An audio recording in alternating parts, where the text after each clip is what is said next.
I feel like temperatures just continue to fall every single day. We don't want to go outside, Pete. Yeah. Not fun. I mean, we need some sunlight around here, too. That'd be nice. We had a lot of high clouds today. Next up, snow mix and rain back and forth with the temperatures over the next few days. That means some days near 40 degrees. Other days will fall back into the 20s near 30.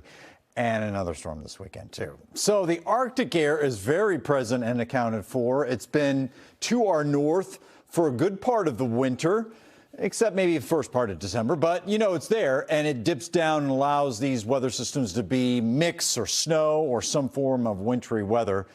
It feels like we've had more snow than we really had. In Boston, just over 20 inches. But this Arctic air is peeling away. That's the bottom line in this next storm system. It's not around to ensure that we're all snow and everything is merry and we just go along our merry ways with a band of snow and it moves away. Instead, we intrude some ice and eventually some rain.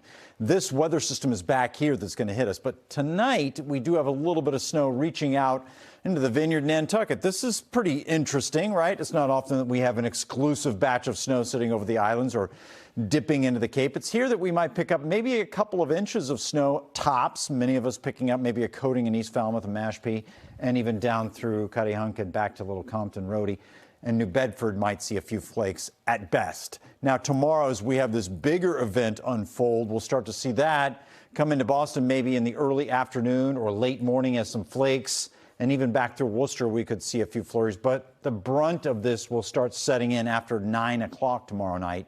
And it starts off as snow, and then, at least in Boston, quickly goes over to mix and then eventually rain. This is Boston's timeline along the coastline, the North Shore, the South Shore, too. So you can see our window of snow, other than this nuisance-type snow, first off, is really closer to midnight tomorrow night and maybe a couple of hours. So we keep the snow down. This is not a big event. Up to an inch means a coating to an inch, and this 1 to 3 is just that through Leominster and up into southern New Hampshire, north of Nashua. The issue will be that after everybody switches over, late Wednesday night, early Thursday morning, there'll be a pocket of cold that holds back through central Mass and parts of southwestern New Hampshire. Here's where we'll have some icing and glazing. That's a little bit more concerning, obviously, for slippery travel or even walking.